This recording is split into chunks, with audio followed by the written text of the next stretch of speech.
shall take care of them.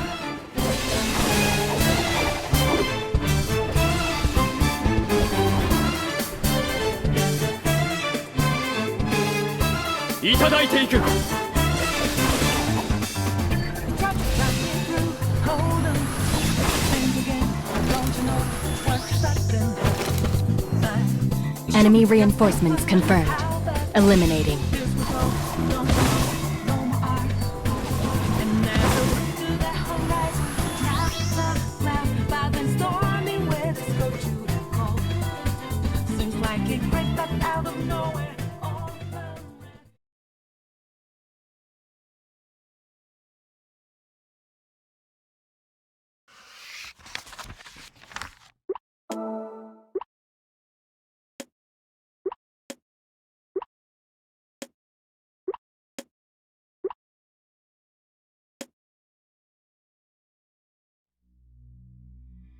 Once upon a time, in a place called Shibuya, concrete shimmers under the glare of a scorching midsummer sun. Social media is abuzz with news of a particular club. This group, comprised of young people, invites their peers to participate in planned mass suicides. Giant television screens, symbols of the area, display a non-stop feed of news related to the group. Atop a nearby building stands a man and a woman dressed in black. They gaze at the hustle and bustle of the city below. One of them, the woman, looks quizzically at the man next to her and poses a question. Why do we look like this if we're in Shibuya? Weren't we just in Mementos? She leans over, quietly observing every corner of the metropolis below. Suddenly, a voice rings out behind them. Wait, just stop and think for a moment. The man and woman turn around to find a girl dressed in a high school uniform. Out of breath, she looks at the black-clad pair with wide, worried eyes. "Please don't do this," she blurts out. "You don't have to die. No matter what horrible things have happened, I know you have a reason to live. So let's just talk. Okay?" There is desperation in the girl's voice as the words gush forth. The roof of the building is the perfect place from which to jump. The pair regarded the girl with suspicion at first, but now realize her misunderstanding. The woman keeps a distance from the girl as she turns to the man. She seems friendly enough, don't you think? Relief washes across the girl's face. She's clearly happy they're talking and not taking some other terrible action. "You want to talk, right?" confirms the man. "Then let's talk. We have something we want to ask you."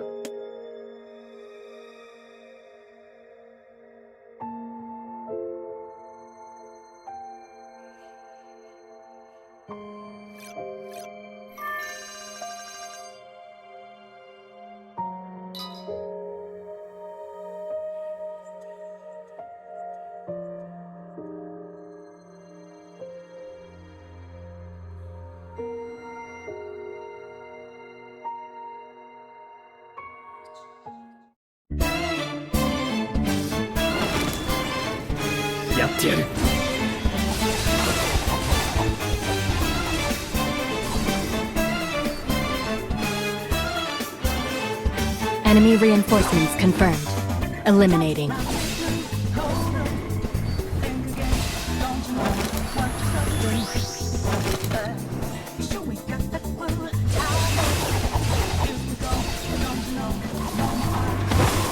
And as I look to the horizon, by the storm.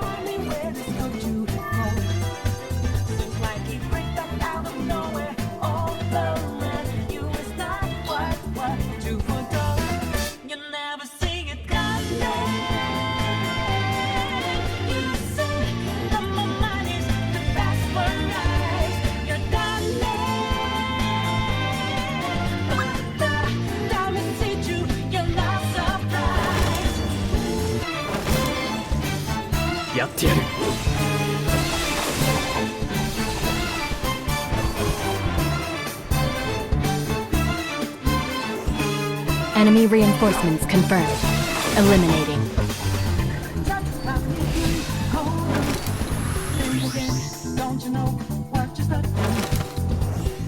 I have no time for this.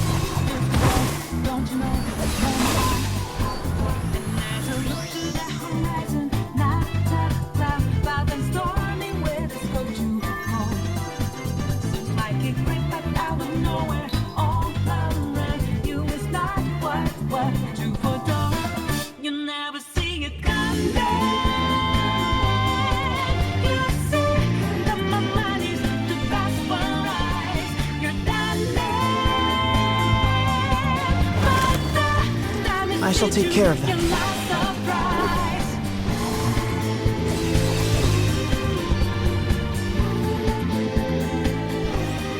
Enemy reinforcements confirmed. Eliminating. Let's get it.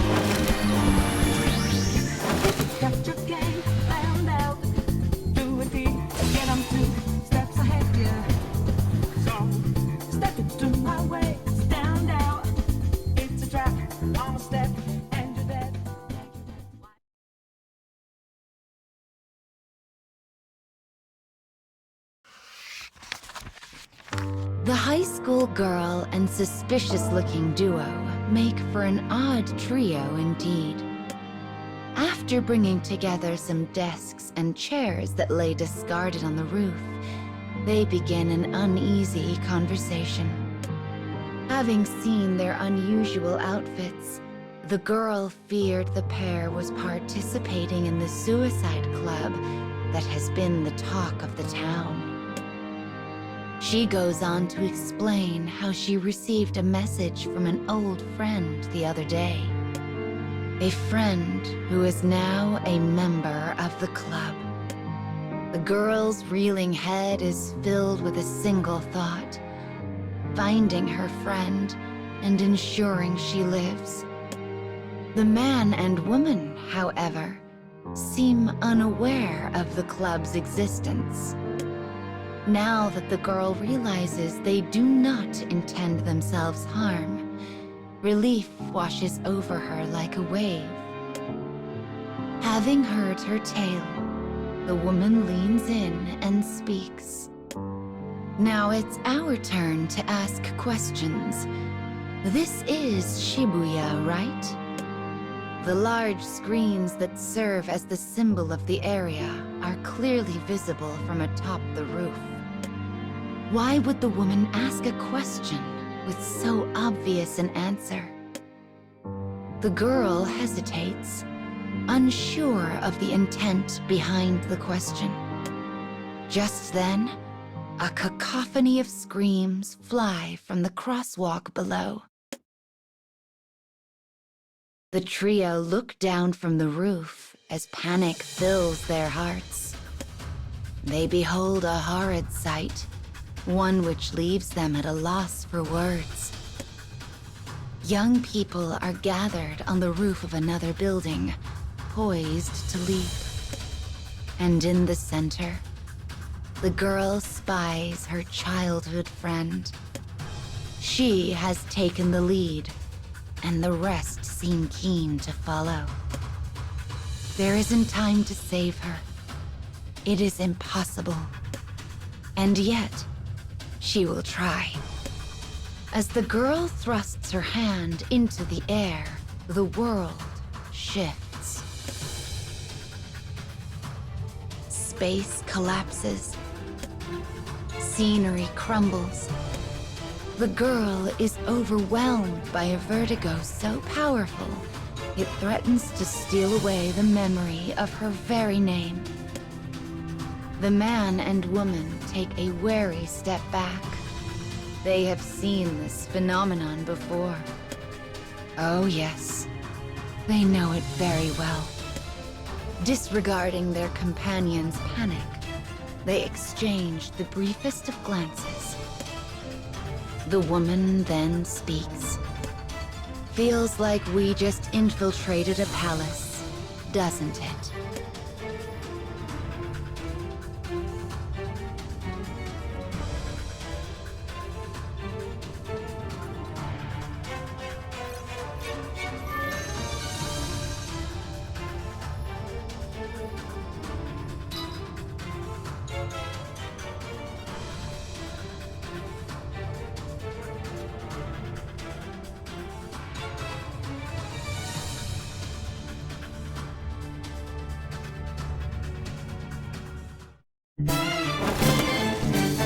I shall take care of them.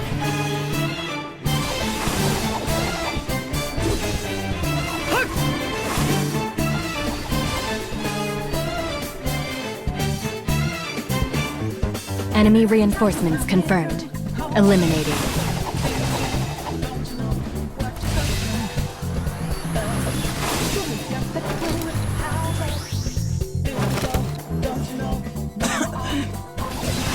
Time for this.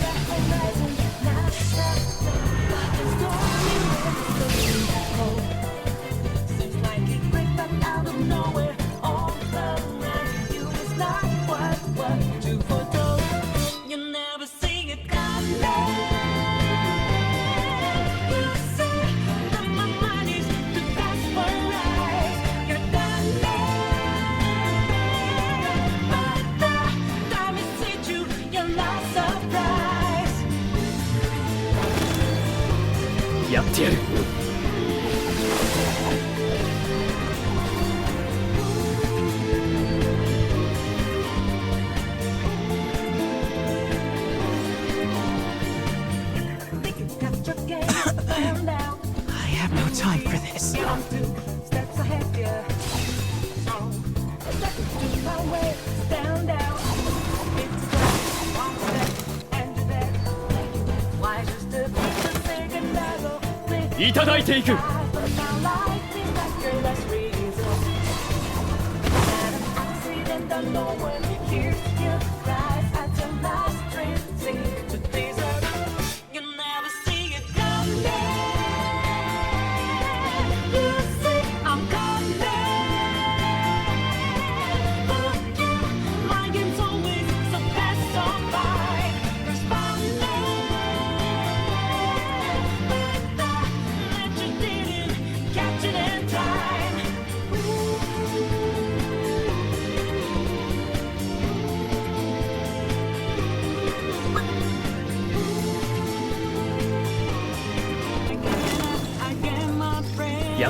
Enemy reinforcements confirmed.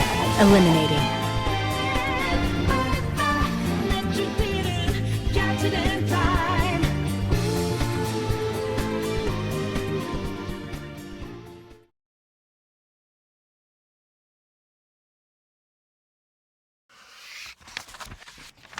The high school girl regains consciousness and recalls her own name. Beside her are the man and woman in black. Before her is a world enveloped in darkness. Floor, walls, and ceiling. They are surrounded on all sides by massive tanks of water. It's as if she has been transported to an aquarium. The young people who had so recently been ready to leap off buildings have transformed into merfolk who now swim gracefully through the water. Unease grips the girl's heart in its fist, but the woman seems familiar with such worlds. "Let's pin down this situation," she says calmly. "We went from an unfamiliar Shibuya to this place. The question is how and why." The man in black says nothing, preferring to calmly observe the situation. If he has a guess, he keeps it to himself. As they each come to terms with their confusion, a question lingers in the girl's mind. What happened to my friend? The moment she asks it, she hears her friend's faint cry. No, stay away from me. For some reason, the girl is the only one who can hear her. The voice almost seems to be pushing her away. Suddenly, the merfolk leap from the tanks. They glare at the girl, spitting venomous words from their mouths. Get out of here. We'll not let you disturb our ruler. You are far too brilliant for this place. The merfolk seem to find the girl unpleasant. They abruptly lunge at her, yet the girl remains frozen in place.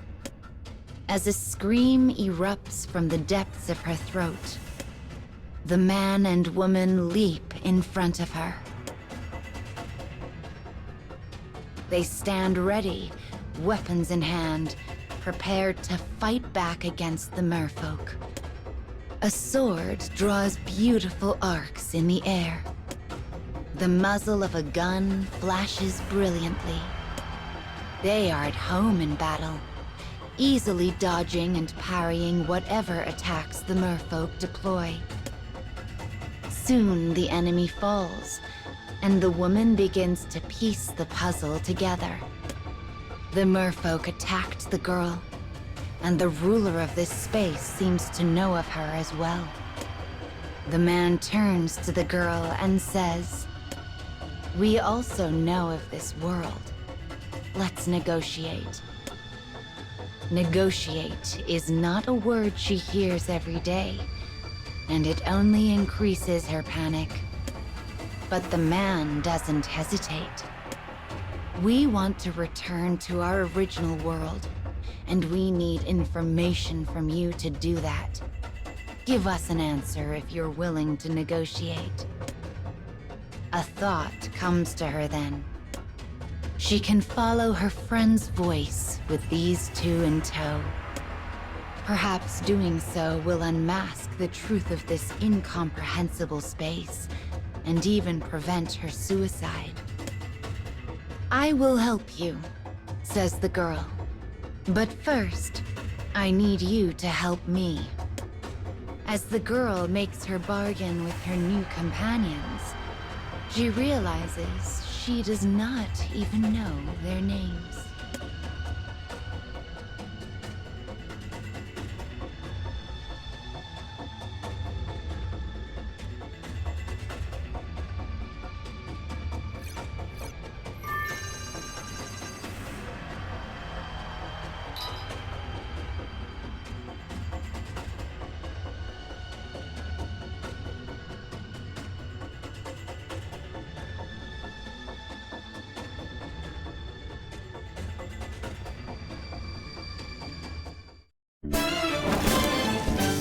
I shall take care of them.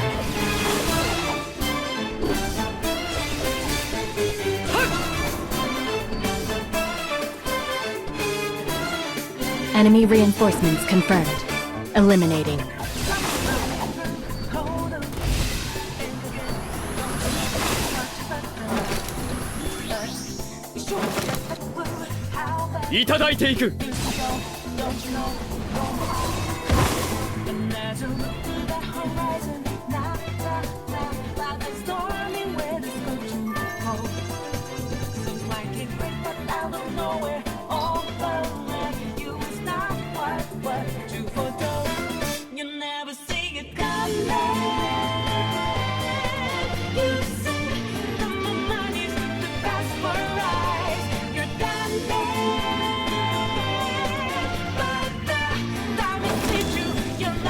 Commencing mission.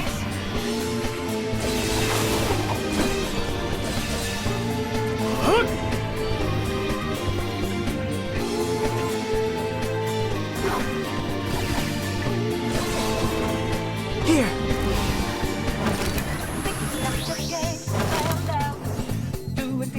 get 'em too. Don't step on my way, down, down. It's a trap, one step, and you're dead. Why just to be the second narrow, flip the sky, but now life is the careless reason. It's not an accident that no one hears you rise until now street seems to deserve. You'll never see it come back.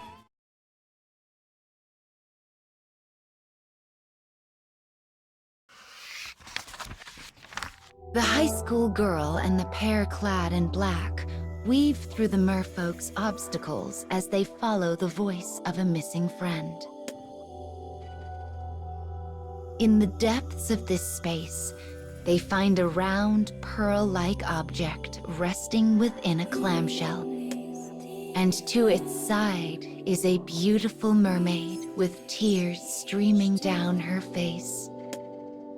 But the new form does not fool this girl. This is her friend. She is alive. With all her heart, the girl begins her plea. Please, you don't have to die. You can still change your mind.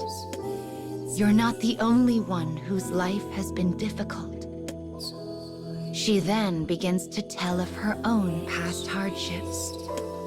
After her parents divorced, her days were lived hand to mouth. Her father began to suffer from a severe mental illness. Her reality became one of despair. Yet while she often found herself wishing for release, she had never been able to take decisive action. But now, in her desperation to save her friend, the girl lays bare all her old wounds. Yet her friend is unmoved. This is a world for those who choose death. Those swimming in the tanks are people who were unable to overcome their despair. You are strong of heart. You do not belong here. Why did you come to this place? Her friend speaks in an anguished tone. Suddenly, she begins to grow and swell. Before the girl knows it, she is staring at the gaping maw of an enormous monster. The man and woman ready themselves.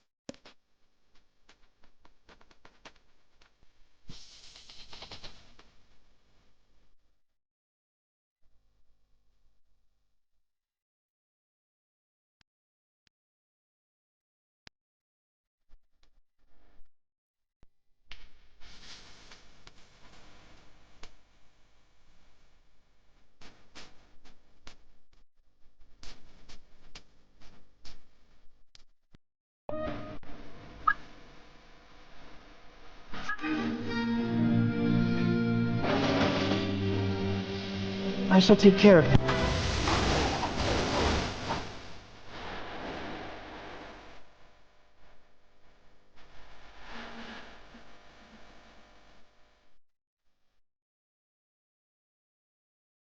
The other merfolk bow reverently to the monstrous friend. When that happens, the woman speaks. She must be the ruler of this space.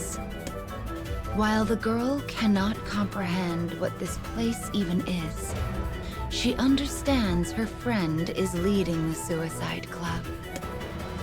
The friend, now a monster, glowers at the intruders. Oh, I see. You've come to take my treasure. The man starts. A treasure and a ruler? That means... The friend wraps her arms around the pearl as if protecting it, causing cracks to emerge in the tanks all around them. As water begins to rush in, she glides easily against the current and disappears somewhere far above. A torrent floods into the space. The girl braces herself for the oncoming waves. I don't want to die here. I have to save my friend. As she inhales, knowing it is likely the last breath she will ever take, she suddenly feels lighter. The man has picked her up in his arms. Without a sound, he and the woman begin to run. They fly across a path of bricks that rests just above the water. With a swift dash, they move left. With a nimble leap, they move right. It's like a choreographed dance, one the girl cannot begin to follow. Finally, the trio finds themselves in a place of safety. The girl does not know how to feel. Though she is relieved to be alive, she is filled with mourning for her friend. But the duo in black have an idea. They claim this world is called a palace. And if that is true, it means they may be able to steal the pearl and change the friend's heart. Change her heart? Steal? Though the girl hears the words, they lack all meaning. I suppose we haven't introduced ourselves yet, says the woman. She glances at the man, who nods. We are the Phantom Thieves of Hearts.